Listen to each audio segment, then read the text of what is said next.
जमीन हिल गई, आसमान से धूल गिरने लगी, सूरज पर एक साया पड़ गया। ये कोई चिड़िया नहीं थी, ये कोई बादल नहीं था, ये कुछ और ही खराब था। एक राक्षस, एक दानव, एक अजगर। ये बहुत बड़ा जीव था। इसके शल्क जेड के रंग के थे, इसकी आंखें जलते कोयले जैसी थी, इसकी दहाड़ बिजली की तरह थी जो आसमान को चीरती हुई गूंज रही थी। लोगों ने इसे गोजिरा नाम दिया। वो डर के मारे इसका नाम फुसफुसाते थे।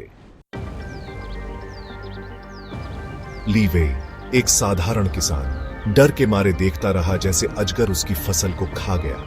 उसके परिवार की रोजी रोटी चली गई, उसका भविष्य अनिश्चित था। उसने अपने बच्चों की तरफ देखा, उनके चेहरे डर से पीले पड़ गए थे। उसे कुछ करना था। गोजिरा के कहर की फुसफुसाहट जंगल में आग की तरह फैल गई। गांव मलबे में बदल गए, खेत राख हो गए। महल में बैठा सम्राट इसे रोकने में लाचार दिख रहा था।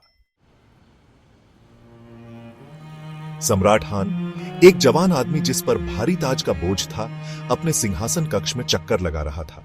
उसके सलाहकार कोई उपाय नहीं दे रहे थे, बस डर ही दिखा रहे थे। उसने गोजिरा की कहानियां सुनी थीं, उन्हें मिथक समझकर खारिज कर दिया था। वो गलत था। सम्राट जानता था कि उसे कुछ करना होगा। उसने अपने सबसे अच्छे योद्धा जनरल झाओ को बुलाया, जो ताकत और साहस के लिए मशहूर था। उसने उसे एक ही भयानक काम सौंपा, गोजिरा को रोकना। जनरल झाओ हफ्तों तक सफर करता रहा। उसका रास्ता अजगर की बर्बादी से भरा हुआ था। हर कदम पर उसे विनाश और तबाही के निशान मिलते थे, जो गोजिरा के क्रोध का प्रमाण थे। वो जानता था कि वो सिर्फ ताकत से गोजिरा को नहीं हरा सकता। उसकी ताकत और क्रूरता के सामने केवल शारीरिक बल पर्याप्त नहीं था। उसे एक अलग हथियार चाहिए था, ज्ञान। ज्ञान ही एकमात्र साधन था जिससे वह इस दानव को परास्त कर सकता था। उसने मास्टर लाओ की बुद्धिमत्ता की तलाश की, जो अपने ज्ञान और प्राचीन ग्रंथों के लिए प्रसिद्ध थे। एक विद्वान जो पहाड़ों में एक साधु की तरह रहता था। मास्टर लाओ का निवास एकांत में था, जहां केवल सच्चे जिज्ञासु ही पहुंच सकते थे। मास्टर लाओ ने प्राचीन भविष्यवाणियों के बारे में बताया, जो सदियों से संरक्षित थीं। इन भविष्यवाणियों में एक बहुत शक्तिशाली जीव का उल्लेख था, एक बहुत शक्तिशाली जीव के बारे में जो प्रकृति के बल का प्रतीक था। यह जीव गोजिरा से भी अधिक शक्तिशाली था। प्रकृति के एक बल के बारे में मास्टर लाओ ने बताया कि यह बल केवल एक रहस्यमय कलाकृति द्वारा नियंत्रित किया जा सकता था। उसने एक उम्मीद की किरण दिखाई, एक रहस्यमय कलाकृति, ड्रैगन पर्ल, जिसके बारे में कहा जाता था कि वो गोजिरा को नियंत्रित कर सकती है। ड्रैगन पर्ल एक प्राचीन और शक्तिशाली कलाकृति थी, जो सदियों से खोई हुई थी। इसे ढूंढना आसान नहीं था, लेकिन ये जनरल झाओ की एकमात्र उम्मीद थी, जिसके बारे में कहा जाता था कि वो गोजिरा को नियंत्रित कर सकती है। जनरल झाओ ने अपने मिशन को जारी रखने का संकल्प लिया, क्योंकि अब उसके पास एक उद्देश्य था, ड्रैगन पर्ल को ढूंढना और गोजिरा को हराना। भाग 5, सुबह की झूठी उम्मीद। ड्रैगन पर्ल की यात्रा खतरनाक थी। झाओ और उसके आदमियों को खतरनाक पहाड़ों, डाकुओं और जंगली जानवरों का सामना करना पड़ा। आखिरकार उन्होंने उसे एक सुप्त ज्वालामुखी के बीच में पाया, लेकिन उनकी खुशी ज्यादा देर तक नहीं टिकी। जैसे ही वो विजयी होकर बाहर निकले, उन्होंने गोजिरा को समुद्र से निकलते हुए देखा, पहले से कहीं ज्यादा बड़ा और गुस्सैल। ड्रैगन पर्ल ने जानवर को और भी ज्यादा गुस्सा दिला दिया। उनकी उम्मीद, ऐसा लग रहा था, गलत थी। भाग 6, धरती फिर से कांपती है। गोजिरा ने तट पर हमला किया, हर कदम के साथ पूरे गांव को चकनाचूर कर दिया। धरती हिल गई, समुद्र उबल पड़ा और आसमान राक्षस के गुस्से से फटने लगा। झाओ दूर से देख रहा था, उसके दिल में एक ठंडा डर समा गया। ड्रैगन पर्ल हथियार होने के बजाय एक प्रकाश स्तंभ की तरह लग रही थी, जो गोजिरा को साम्राज्य के केंद्र की ओर खींच रही थी। सम्राट, उसका दरबार, उसके लोग सभी राक्षस के रास्ते में थे। भाग 7, बलिदान और विश्वासघात। यह कहानी हमें प्राचीन चीन के एक युग में ले जाती है, जहां वीरता और विश्वासघात की गाथाएं लिखी जाती थी। जैसे ही गोजिरा राजधानी के पास पहुंचा, शहर में अफरा तफरी मच गई। लोग अपने घरों से बाहर निकलकर आसमान की ओर देखने लगे, जहां काले बादल और बिजली की चमक थी। झाओ को भयानक सच्चाई का एहसास हुआ कि यह लड़ाई केवल ताकत की नहीं थी।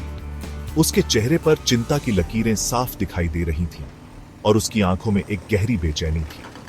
भविष्यवाणी नियंत्रण की नहीं, बलिदान की बात करती थी। एक प्राचीन भविष्यवक्ता ने कहा था कि केवल एक महान बलिदान ही इस संकट को टाल सकता है। ड्रैगन पर्ल जानवर को वश में करने का हथियार नहीं था, बल्कि एक प्रतीक था। यह एक रहस्यमय मोती था जो पीढ़ियों से संरक्षित था, बल्कि उसे शांत करने की कुंजी थी। एक प्राचीन अनुष्ठान के माध्यम से इस मोती का उपयोग जानवर को शांत करने के लिए किया जा सकता था। ली वेई, साधारण किसान, आगे आया। वह एक साधारण जीवन जीता था, लेकिन उसके पास एक असाधारण खानी थी। उसने एक छिपी हुई सच्चाई बताई कि उसका परिवार गोजिरा के प्राचीन उपासकों का वंशज था। यह रहस्य पीढ़ियों से उनके परिवार में छिपा हुआ था। उसका परिवार गोजिरा के प्राचीन उपासकों का वंशज था। उनके घर में एक प्राचीन मंदिर था जहां ड्रैगन की मूर्तियां और चित्र थे। उसके पास एक निशानी थी, एक लकड़ी की नक्काशी जो जानवर को शांत कर सकती थी। यह नक्काशी पीढ़ियों से उनके परिवार में संरक्षित थी, जो जानवर को शांत कर सकती थी, लेकिन एक भयानक कीमत पर उसकी जान। ली वेई ने यह निर्णय लिया कि वह अपने जीवन का बलिदान करेगा, लेकिन एक भयानक कीमत पर उसकी जान। उसने अपने परिवार और गांव के लोगों को अलविदा कहा और अपने अंतिम बलिदान के लिए तैयार हो गया। यह बलिदान केवल एक व्यक्ति का नहीं था, बल्कि पूरे समुदाय की आशाओं और विश्वास का प्रतीक था।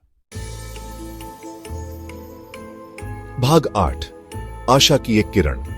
ली वेई नक्काशी पकड़े हुए गोजिरा के पास गया। यह नक्काशी पीढ़ियों से उनके परिवार में थी, एक प्राचीन विरासत जो अब उनके हाथों में थी। राक्षस उसके ऊपर मंडरा रहा था, शल्कों और रोष का पहाड़। उसकी आंखों में क्रोध और शक्ति की चमक थी, जैसे वह किसी भी क्षण ली वेई को नष्ट कर सकता था। कांपते हाथ से ली वेई ने नक्काशी ऊपर उठाई।